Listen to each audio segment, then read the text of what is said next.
अस्सलाम वालेकुम नाज़रीन, केबी न्यूज़ की मॉर्निंग खबरों में आपका खैर मक़दम है। मैं हूं नेहा खान। नजर डालते हैं आज की अहम तफसीलात पर। फातिमा शिराजी होममेड प्रोडक्ट इस्तेमाल करने से 1 मंथ में 10 kg तक आप अपना वजन कम कर सकते हैं। सबसे कम दाम में वेट लॉस का तरीका हमारे यहाँ मौजूद है, वो भी no side effect, no diet, no exercise के साथ। आज ही कांटेक्ट करें फातिमा शिराजी होममेड प्रोडक्ट से और अपने आप को खूबसूरत बनाएं। Fatima Shirazi homemade product, golden heads colony, pillar number 213, Rajendra Nagar, Hyderabad 8142877440। Hyderabad के आखिरी निज़ाम मीर बरकत अली खान मुकर्रम जा की लाश तुर्की से हैदराबाद के चौमहला पैलेस पहुंच चुकी है। इस खानदान के अफराद, खानदान के करीबी दोस्त उनकी आखिरी ताज़ियत करते हुए देखे जा सकते हैं। रात 9 बजे तक ट्रस्टीज, निज़ाम खानदान और इदारों से जुड़े लोगों को आखिरी रसूमात अदा करने की इजाज़त होगी। बुध के रोज़ सुबह 8 बजे से दोपहर 1 बजे तक आम लोगों को एक झलक देखने और उनकी आखिरी दीदार करने की इजाज़त होगी। सहपहर तकरीबन 3:30 बजे आखिरी सफ़र शुरू होगा और मक्का मस्जिद ले जाया जाएगा। नमाज जनाजा बाद नमाज असर के बाद अदा की जाएगी और मैयत को बाद में मक्का मस्जिद के सहन में आसिफ जही खानदान की कब्रों की तरफ ले जाया जाएगा। उन्हें उनके वालिद मीर हिमायत अली खान, आजम जा बहादुर, मुकर्रम जा के वालिद और सातवें नज़ाम मीर उस्मान अली खान के बड़े बेटे की कब्र के पास दफन किया जाएगा। रियासती हुकूमत ने मुकर्रम जा के सरकारी तदफीन का ऐलान किया है और इसके मुताबिक तमाम इंतजामात भी किए गए हैं। मुकर्रम जा 6 अक्टूबर 1933 को मीर उस्मान अली खान के बेटे आसम जा और तुर्की उस्मानिया सल्तनत के आखिरी सुल्तान अब्दुल मजीद दूम की बेटी शहजादी दुर्रे शहवार के यहाँ पैदा हुए। देहरादून के स्कूल में इब्तदाई तालीम मुकम्मल करने के बाद मुकर्रम ने पीटर हाउस कैम्ब्रिज में तालीम हासिल की। उन्होंने लंदन स्कूल ऑफ इकोनॉमिक्स और royal military academy Sandhurst में भी तालीम हासिल की।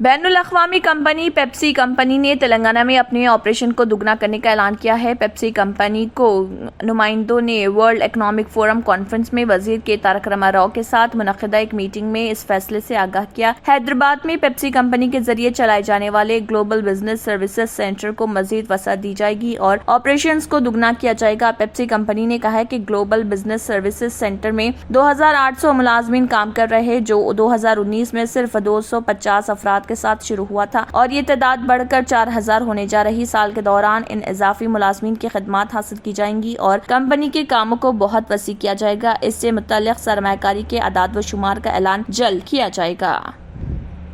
Country Velugu program professor Jayashankar stadium और नागार्जुना नगर कम्युनिटी हॉल तानाका डिवीजन के अंदर डिवीजन के दीगर इलाकों में मुनक़िद किए जाएंगे। तमाम कैंपस का आगाज कंट्री वेलुगु का बाज़ाब्ता इफ्तिताह चीफ मिनिस्टर KCR के जरिए किया जाएगा और GHMC डिप्टी मेयर मोती श्रीलता शोभन रेड्डी ने अहदेदारों को हिदायत दी कि हुकूमत तेलंगाना की जानिब से आँखों के मुफ्त मुआयने और आँखों के चश्मे व अद्वियात के साथ साथ जिन लोगों को इसकी जरूरत है उनकी सर्जरी भी की जाएगी और आईलाइट प्रोग्राम 30 जून तक जारी रहेगा और लोगों पर जोर दिया गया कि वो इस प्रोग्राम से इस्तिफादा हासिल करें।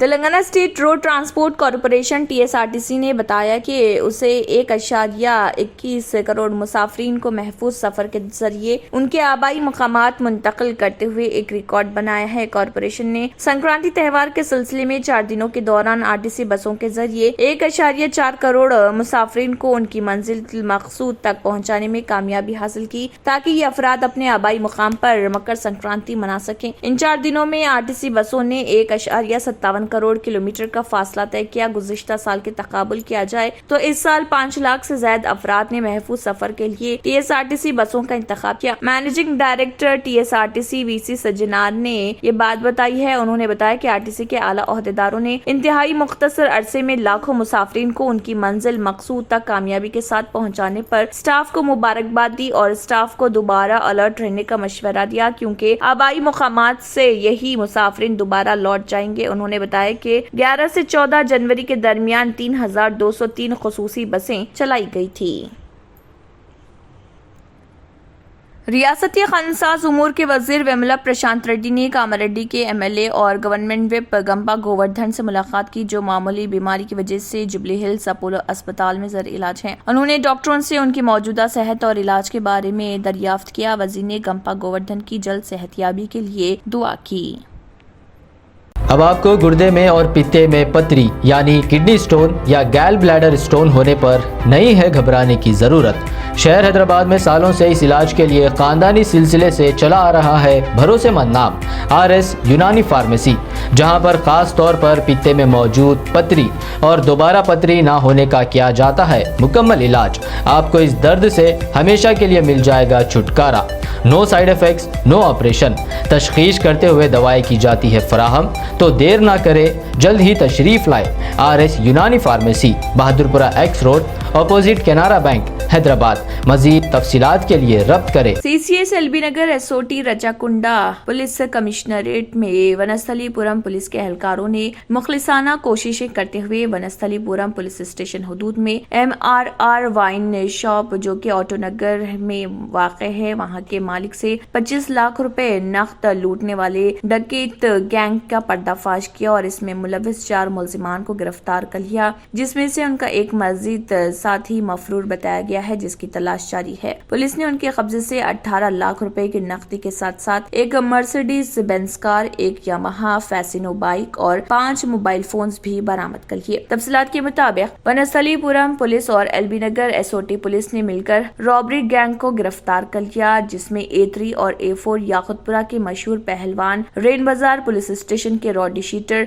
जफर उर्फ जफर पहलवान के बेटे बताए गए हैं। इनके कब्जे से 18 लाख रुपए नकद रकम के अलावा एक मर्सिडीज बेंज कार, एक यामाहा फैसिनो बाइक, 5 सेलफोन्स और A2 और A3 के पासपोर्ट जेरोक्स कॉपीज को जब्त कर लिया गया। जिन अफराद को पुलिस ने गिरफ्तार किया है, उनकी शनाख्त मोहम्मद अब्दुल हमीद उर्फ नईम वल्द अब्दुल हकीम 32 साला साकिन तलाबकट्टा भवानी नगर हैदराबाद, जो कि मास्टरमाइंड है। इसके अलावा मफरूर साथी रहीम गौरी बताया गया है और गिरफ्तार अफराद में उमर बिन हमजा अल जाबरी उर्फ उमर वल्द हमजा बिन उमर अल जाबरी उर्फ जफर पहलवान रेन बाजार रॉडी शीटर और अली बिन हमजा अल जाबरी उर्फ अली वल्द हमजा बिन उमर अली जाबरी उर्फ जफर पहलवान रॉडी शीटर रेन बाजार, फहाद बिन अब्दुल रहमान उर्फ फहाद वल्द लेट अब्दुल रहमान बिन उस्मान 42 साला साकिन अलीजा कोटला चारमीनार के बताए गए हैं। केस हुआ था करीब 4 दिन पहले। वो केस बहुत सेंसेशनल केस था, आप सभी को पता है। इमीडिएटली हमारे DCP साहब, DCP क्राइम, DCP SOT सभी लोग सीन विजिट किए। मैं खुद भी सीन को विजिट किया था। तो उसमें एक महिला वेंकट रेड्डी, जिनकी वाइन शॉप है, वो वहाँ से घर जा रहे थे, तो 50 लाख रुपया उससे 2 एक्यूज मोटरसाइकिल ये स्कूटर पे आके उनको किक करके लात मार के लेके गए और इस इंसिडेंट की वजह से बहुत ज़्यादा सेंसेशन भी हुआ। तो उसके कंटिन्यूस इन्वेस्टिगेशन करने के बाद आज उस केस से जुड़े हुए 4 लोगों को गिरफ्तार किया गया है। उसमें ये मालूम पड़ा कि जो इसमें से एक मेन एक्यूज है नईम, उसने किसी से पैसा लिया था वेंकट रेड्डी के रिलेटिव से 50 लाख रुपया। वो रियल एस्टेट का काम करता है, उसमें थोड़ा नुकसान हुआ या कोई रियल एस्टेट का डील हुआ, 50 लाख रुपया उसने लिया। जब उसने पैसा वापस मांगना शुरू किया वो वेंकट रेड्डी के जरिए, तो नईम ने अपने 3 साथियों को मिलके ये प्लान बनाया कि कैसे ही पैसा अरेंज करके पहले एक बार उसको दे देंगे, फिर उसके बाद उससे रॉबरी करके ले लेंगे, तो ये प्रॉब्लम खत्म हो जाता। ये स्कीम बना के उसने एक रहीम गौरी और एक उमर बिन हमजा को मेन तरीके से कांटेक्ट किया। और जो उमर बिन हमजा है वो भी रियल एस्टेटर है। उसका छोटा भाई अली पहले जाके बाइक से, यामा बाइक, वो बाइक भी सीज हो गई है, उससे जाके पूरी रेकी करके आया। रेकी करने के बाद ये लोग हम आपका पैसा वापस करने आ रहे हैं ऐसा कह के उसने दुकान पे बुलाया वेंकट रेड्डी ने। जैसे ही इसने पैसा वापस किया नईम ने, इमीडिएटली उमर को फ़ोन किया और जैसे ही वेंकट रेड्डी, ये लोग अपना तैयार होके खड़े थे रेकी करके, और जैसे ही वेंकट रेड्डी वो पैसा लेके वापस अपने घर को गया तो बीच में उन्होंने उस पर हमला करके उसको लात से मारा और दोनों बैग छीनने की कोशिश की। उसके रेजिस्टेंस करने पे, उसने उसको विरोध करने पे एक बैग वहीं गिर गया 25 लाख का और एक बैग को लेके ये लोग फरार हो गए। फरार होने के बाद जैसे ही हमने चेकिंग वगैरह करना शुरू किया, इन्फॉर्मेशन निकालना शुरू किया, इमीडिएटली ये जो 3 लोग थे इनमें से ये बॉम्बे चले गए। रहीम गौरी 5 लाख रुपया लेके बेंगलोर चला गया। इन पे कंटिन्यूसली हमारी नज़र बनी हुई थी। एक फहाद ट्रेवल एजेंट है, उसको इन्होंने कांटेक्ट करके पूरी बात बता के कि हमारे अगर डॉक्यूमेंट्स तैयार हो जाए तो यहाँ से उनके दुबई फरार हो जाने का प्लान था।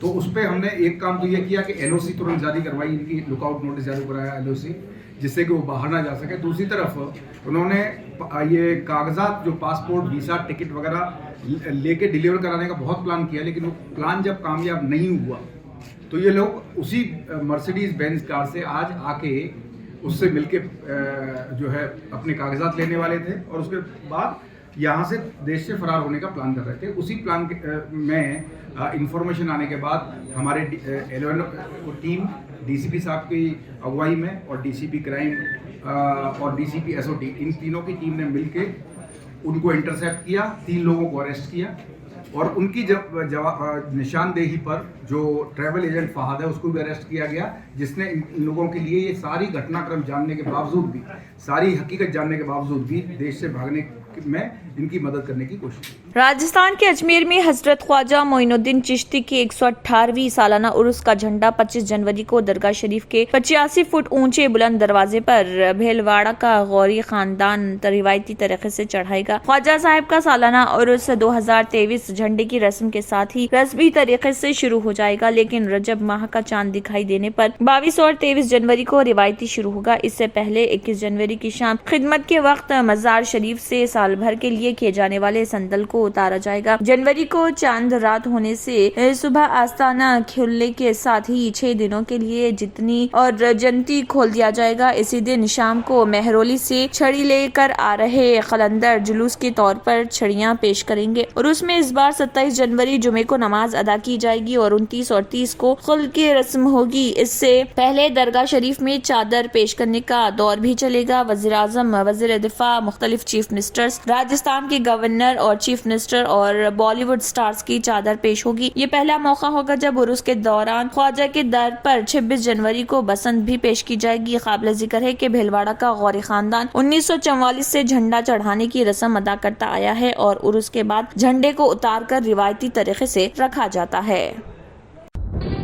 तंत्र मंत्र यंत्र के सम्राट బాబా ఆజాన్ ఖాన్ బెంగాలీ 100% లాభం గ్యారంటీతో పాటు ఉద్యోగం, వ్యాపారం, ఇంటి పోరు, ఆర్థిక సమస్యలు, ప్రేమ వివాహం, చేతబడి చేయబడిన వారు, భార్యాభర్తల మధ్య గొడవలు, పెళ్లిలో ఆటంకాలు, సవతిపోరు, శత్రుబాధ, విదేశీయానం, సంతాన ప్రాప్తి, ముట్కార్ని వశీకరణం స్పెషలిస్ట్. నేను చేసిన పనిని ఎవరైనా సవాల్ చేస్తే వారికి నగదు బహుమతి.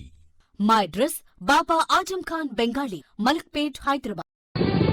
तंत्र मंत्र यंत्र के सम्राट బాబా రజా ఖాన్ బంగాలీ 100% లాభం గ్యారంటీతో పాటు 2 సంవత్సరాల క్రితం మా ఆయన పనిచేసే ఫ్యాక్టరీలో అగ్ని ప్రమాదం జరిగింది. కంపెనీ లాస్ అయింది. నా భర్త డిప్రెషన్లోకి వెళ్లారు. బాబా రజాఖాన్ బంగాళీ అంతా బాగుచేశారు. ఈ రోజు మా కంపెనీ భారతదేశంలోనే నెంబర్ 1 ఎక్స్పోర్ట్ కంపెనీ అయింది. నేను నిజాయితీగా పనిచేసినందుకు గత 3 సంవత్సరాలుగా ఒకే పోస్ట్ మీద పనిచేశాను. కానీ బాబా రజాఖాన్ బంగాళీ ఆశీర్వాదంతో వెంటనే ప్రమోషన్ వచ్చింది. ఇప్పుడు నేను జనరల్ మేనేజర్ అయ్యాను. ఎవరితోనైతే నా అఫైర్ ఉందో నేను అతన్నే పెళ్లి చేసుకోవాలనుకున్నాను. కానీ వాళ్ళ ఇంట్లో వాళ్లకు ఇష్టం లేదు. వాళ్ళ అబ్బాయి కూడా వాళ్ళ మాటే వినేవాడు. కానీ బాబా రజాఖాన్ బంగాళీ చమత్కారం చేశారు. అప్పుడు మా పెళ్లికి అందరూ ఒప్పుకున్నారు. ఉద్యోగం, వ్యాపారం, ఇంటి పోరు, ప్రేమ వివాహం, చేతబడి చేయబడిన వారు, భార్యాభర్తల మధ్య గొడవలు, పెళ్లిళ్లలో ఆటంకాలు, సవతిపోరు, ముట్కార్ని వశీకరణ స్పెషలిస్ట్. నేను చేసిన పనిని ఎవరైనా సవాల్ చేస్తే వారికి నగదు బహుమతి. బాబా రజాఖాన్, दिलसुख नगर, हैदराबाद. माँ फोन नंबर 9866372438. अगर आपने हमारे चैनल को अभी तक सब्सक्राइब नहीं किया है तो यहाँ पर रेड कलर का सब्सक्राइब बटन दिख रहा है, उसे क्लिक करें और हमारे चैनल को सब्सक्राइब कीजिए और साथ ही साथ बेल आइकन को भी क्लिक कीजिए, जिससे आपको ताज़ा अपडेट मिलती रहे। इसी के साथ KBN न्यूज़ का मॉर्निंग खबरनामा इख्तिताम को पहुँचता है। अल्लाह हाफिज।